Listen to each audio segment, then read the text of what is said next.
Bonjour à tous, j'espère que vous allez bien, ici Dinoraptor pour cette nouvelle vidéo YouTube et aujourd'hui on va faire les meilleurs Pokémon de type Sol par génération en stratégie selon mon vécu, mon ressenti de ces Pokémon.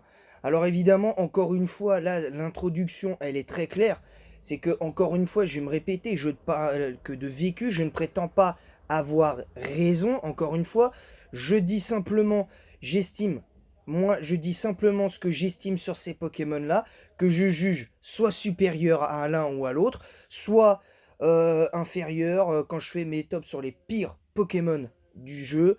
Quand je fais mes tops sur mon top sur les pires Pokémon du jeu en stratégie selon mon vécu dans les jeux Pokémon. Il y aura une saison 2 très prochainement, une fois qu'on aura fini celui-là. Mais là, je suis désolé, va falloir que je mette les points sur les i sur certains Pokémon et que vous admettiez aussi certaines choses. Moi, le premier. Hein, on va pas non plus se cacher derrière ça. On va maintenant commencer avec la première génération. Alors la première génération pour le type sol, c'est un petit peu bancal, on va dire, pour le type sol. Pourquoi? Parce que le type sol n'a pas de réel intérêt à être joué avec des Pokémon, avec certains Pokémon, parce que les seuls Pokémon qui sont vraiment, entre guillemets, à la hauteur, c'est des trio piqueurs éventuellement, c'est Grolem ou Rhinophéros, mais bon, voilà, t'as Nidoking et Nidoqueen qui peuvent éventuellement venir contrebalancer, mais c'est pas la génération où le type sol, même en 2G, le type sol, voilà, 2G, 3G, le type sol, vraiment, jusqu'à la 3G, le type sol, c'est un petit peu, à mon sens, bancal. Quand je dis bancal, c'est comme une chaise, hein, c'est-à-dire, j'ai l'impression que les Pokémon Sol jusqu'à la quatrième génération ne valent pas grand-chose finalement. Alors il y en a qui arrivent à être plus ou moins bons parce que il y a le pas forcément le taux d'usage, mais tu vois que quand même il y a quelque chose. Tandis que là, bah, c'est un peu compliqué. Et le premier de ceux-là, pour moi, est celui qui caractérise le plus ce truc-là,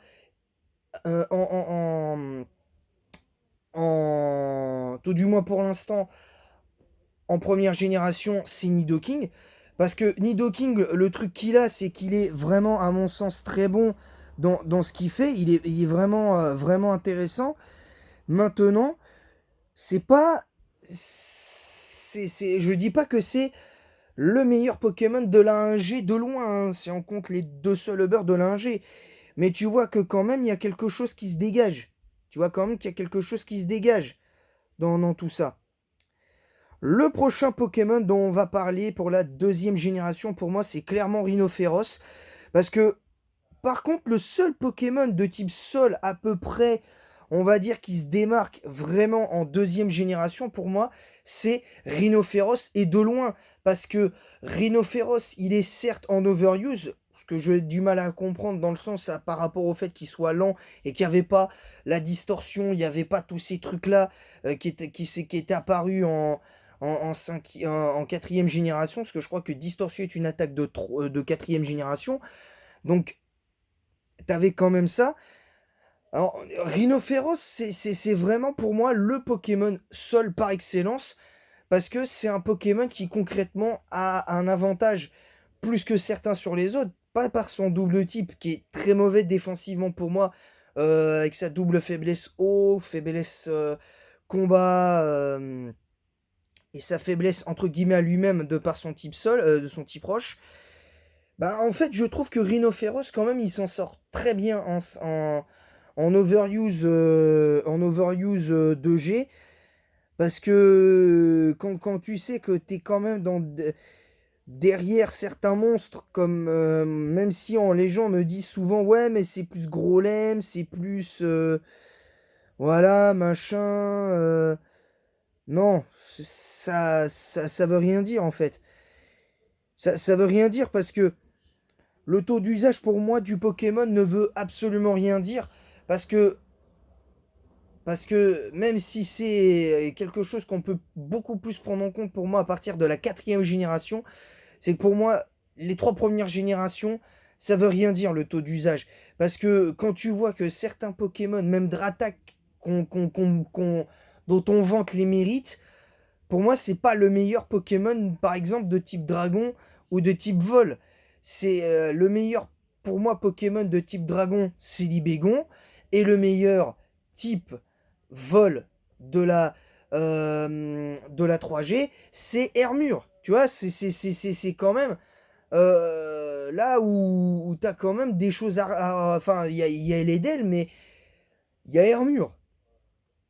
Donc tu vois, voilà, il y a ça à prendre en ligne de compte. Donc c'est intéressant. Mais même si je prétends pas, encore une fois, avoir raison, donc voilà.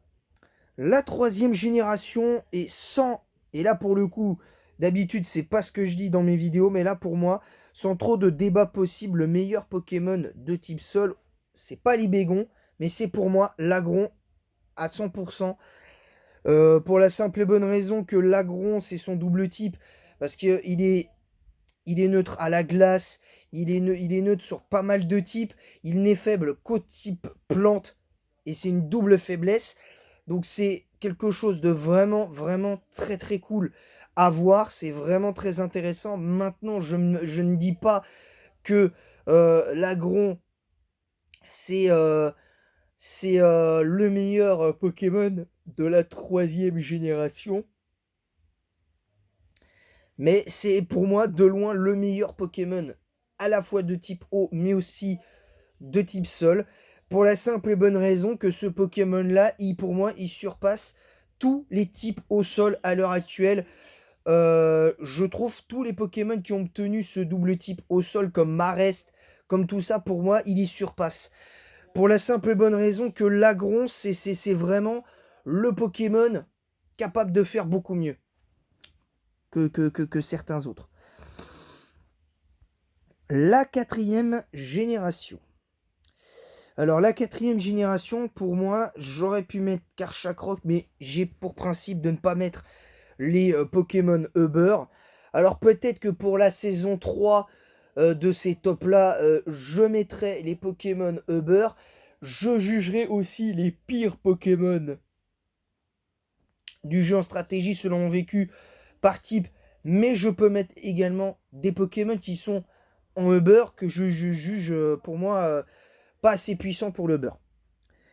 Eh bien, pour moi, le meilleur Pokémon, je devrais dire Hippodocus, selon certains, mais pour moi, c'est Mamochon.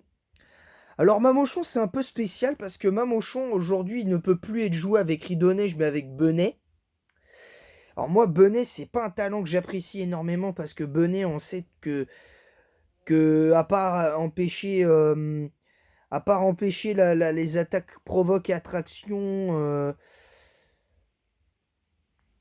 bah voilà, on sait que c'est pas non plus évident. Bon après, chacun son avis. Moi je le jouais souvent avec éclat glace, éclat glace, surpuissance. Non, éclat glace, séisme, crogivre et les pièges de roc. Moi, je le mettais en poseur de pièges tout le temps, donc voilà. Mais pour moi, Mamochon, il est très bon en quatrième génération. Autant, autant l'Agron, il surpasse tous les Pokémon qui, entre guillemets, le double type au sol. Mais il a pour moi, l'Agron, il a un petit peu de mal quand même face à Mamochon. Pour la simple et bonne raison que tu vois quand même que le Pokémon, il est dedans, quoi, tu vois, c'est important. Ensuite, pour la sixième génération, pour la cinquième génération, je devrais parler évidemment de Karchakrok ou quoi.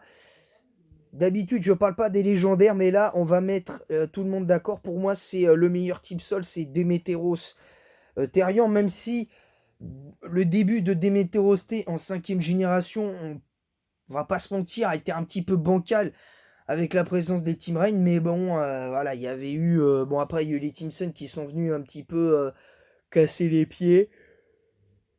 Donc c'est un peu dommage en l'état selon moi. Pas grand chose à dire sur le vécu que j'ai de Démétéros Therian. Je l'ai joué que 2 fois en 5e génération. Et personnellement, Démétéros Therian, c'est un super Pokémon.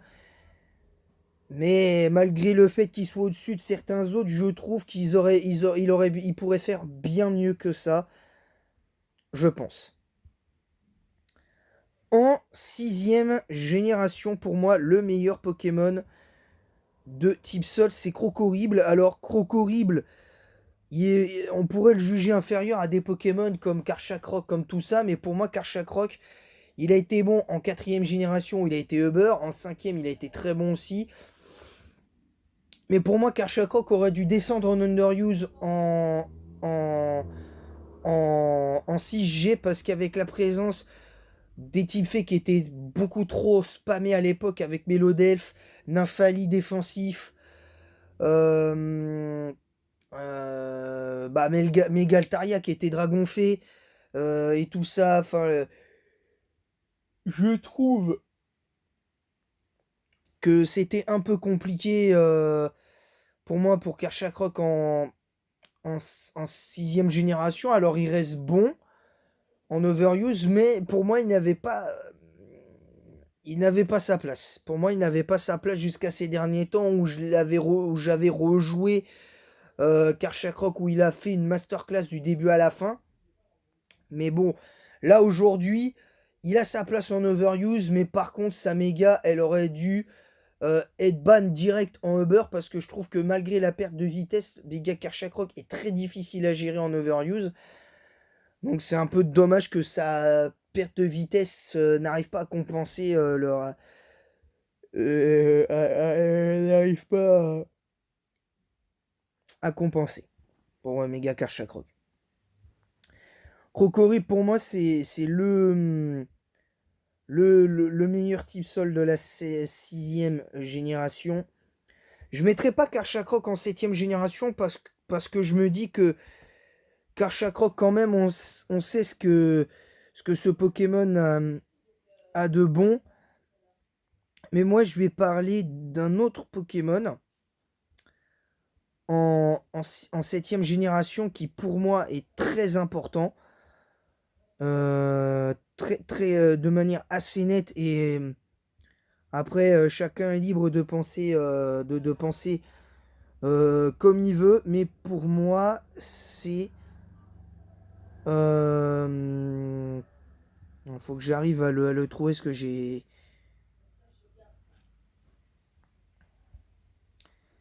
C'est... Mais pour moi, c'est Scorvol. Parce que Scorvol en 7e génération, c'était infâme à affronter. Même... ah, je vais y arriver. Un chat dans la gorge. Même les fois où il était joué offensif, Scorvol, c'était infernal parce qu'il avait souvent abri plus façade quand même. Avec soin poison, avec séisme et je crois lame de roc ou direct toxique pour faire vraiment mal. C'était vraiment infernal à affronter, surtout défensivement. Donc voilà.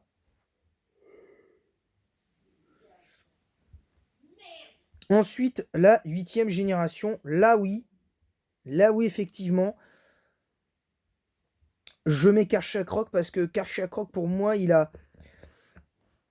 Même si je trouvais que les types faits revenaient en force en 8e génération, Karchakroc, je me demande comment il a fait pour être aussi fort, encore plus fort que ça, parce que pour moi, c'est pas lié au fait qu'il y eut Rafale Écaille en 8e génération. Heureusement, il va le récupérer à nouveau en, comment ça s'appelle, en 9e, génération, mais pour moi, ça va servir à rien, parce que pour moi, les gens vont plus jouer Colère ou Dracogriffe sur lui, parce que je trouve que Rafale Écaille, pour moi, c'est pas vraiment une attaque.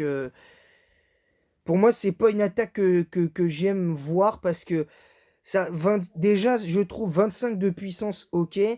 Ça diminue la défense.